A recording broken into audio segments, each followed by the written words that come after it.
Modasa road ટ્રાન્સપોર્ટના જાગૃત સભાસદ દ્વારા વહીવટીય પારદર્શિકતા અને આર્થિક હિસાબોની માગણી કરતા સભાસદોને સોશિયલ મીડિયામાં અસામાજિક તત્વ કહી અપમાનિત કરતા સબ રજિસ્ટ્રાર જિલ્લા કલેક્ટર જિલ્લા પોલીસ વડાને ફરિયાદ કરવામાં આવી। મોડાસા રોડ ટ્રાન્સપોર્ટનો 2024-25નો અહેવાલ પ્રસિદ્ધ કરાયા પછી હિસાબોમાં ગડબડ હોવાની શંકાને લઈ જિલ્લા રજિસ્ટ્રાર તેમજ જિલ્લા કલેક્ટરને અરજી અપાઈ હતી। ત્યારબાદ 7 દિવસમાં જિલ્લા રજિસ્ટ્રાર દ્વારા હિસાબો રજૂ કરવા માટેની નોટિસ મોકલાઈ હતી, પરંતુ મુદત વીતી ગયા પછી પણ અરજી કરનાર સભાસદોના જણાવ્યા પ્રમાણે જિલ્લા રજિસ્ટરમાં કોઈ ખુલાસો કે જવાબ રજૂ કરવામાં ન આવતા લાગતા વળગતા સત્તાધીશો પાસપોર્ટ જપ્ત કરવા માટે પણ અરજી અપાઈ હતી, જે વિષય ચર્ચાનું કેન્દ્ર બન્યો હતો।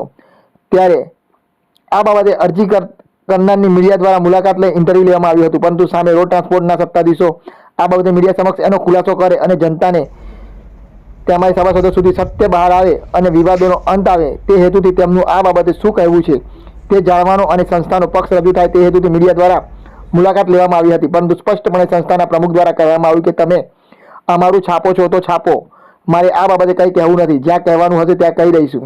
જ્યારે કોઈ સંસ્થા બદનામ થતી હોય ત્યારે પ્રમુખનું આ રીતની ભાષા મીડિયાને વાપરવી તે કેટલી યોગ્ય? અમે તો સંસ્થાનું સારું પણ છાપેલું છે અને જ્યારે તેની ઉપર આક્ષેપો થતા હોય તે પણ છાપે છે, ત્યારે ખુલાસો આપી વિવાદોનો અંત લાવવાની જગ્યાએ મીડિયાના કર્મચારીઓ સાથે પણ ગેરવર્તન કરવું તે કેટલું યોગ્ય? આવી જ રીતે અરજી આપના સભાસદને પણ સોશિયલ મીડિયામાં અસામાજિક તત્વ કહેતા આજે ફરી એકવાર મોહમ્મદ રફીક માંડી દ્વારા જિલ્લા રજિસ્ટ્રાર, જિલ્લા કલેક્ટર અને જિલ્લા પોલીસ વડાને ફરિયાદ કરવામાં આવી છે। ત્યારે શું હવે રોડ ટ્રાન્સપોર્ટના સત્તાધીશો મૌન તોડશે કે કેમ તે જોવું રહ્યું। શું કહ્યું આ બાબતે જાગૃત સભાસદોએ તે ધ્યાનથી સાંભળો। જોતા રહો અજય એ ભાટિયા સાથે, ભાટિયા 15 ન્યૂઝ, અરવલ્લી, મોડાસા। अस्सलाम वालेकुम, હું જાવેદ ટિન્ટોયા ઉર્ફે લેફ્ટી ગીર મોડાસા રોડ ટ્રાન્સપોર્ટને એક અરજી આપેલી હતી। અમે છેલ્લા 1.5 મહિનાથી જે જિલ્લા રજિસ્ટ્રાર અને કલેક્ટરને અરજી આપેલ છે તેની તપાસ આજ દિન સુધી પૂર્ણ થયેલ નથી, તો આજ રોજના દિવસે અમે જિલ્લા રજિસ્ટ્રારને ફરીથી એક રિમાઇન્ડર અરજી આપેલું છે। अस्सलाम वालेकुम, માંડી મોહમ્મદ રફીક। હું છેલ્લા 1.5 મહિનાથી અરજીનો વિવાદ ચાલે છે, તો પ્રમુખ અને મેનેજર શ્રી આ વસ્તુનો ખુલાસો કેમ નથી આપતા? अस्सलाम वालेकुम, जाकिर हुसैन सुलेमानभाई खेराड़ा दी મોડાસા રોડ ટ્રાન્સપોર્ટ કોઓપરેટિવ સોસાયટીનો એક સભાસદ છું। છેલ્લા 1.5 મહિનાથી એક અરજી જિલ્લા કલેક્ટરને અને રજિસ્ટ્રારને આપવામાં આવી છે।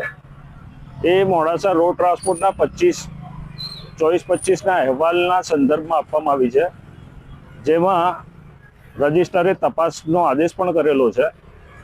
તો છેલ્લા 1.5 મહિનાથી જે અરજીનો વિવાદ ગામના અંદર ચર્ચાનો કેન્દ્ર બની છે, તો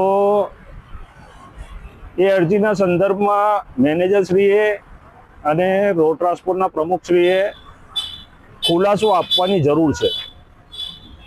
તો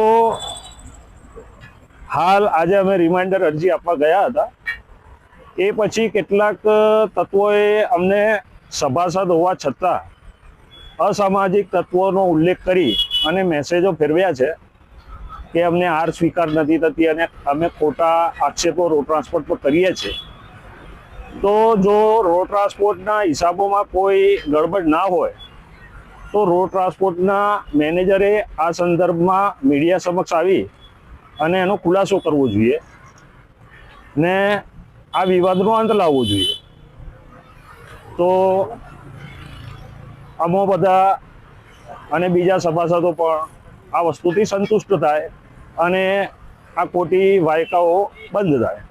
મેનેજરની વાત એવી સાંભળી છે લોકચર્ચામાં કે મેનેજરને વિદેશ જવાનું હોય અને તપાસને થોડી સમય માટે ટાળી શકાય એ માટે મેનેજરશ્રી કદાચ વિદેશ જવાના છે એવી લોકચર્ચા ચાલી રહી છે।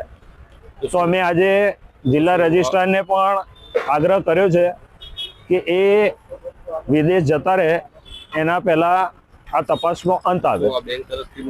તો વસ્તુ એ પણ છે કે જો મેનેજરશ્રી આવા સમયે બેંકમાં રજા મૂકી અને વિદેશ જતા રહે અને તપાસનો સમય એ લોકોને મળી જાય અને આ રીતના કાવતરા કદાચ એવું લાગી રહ્યું છે કે એમને હટાવી અને તપાસને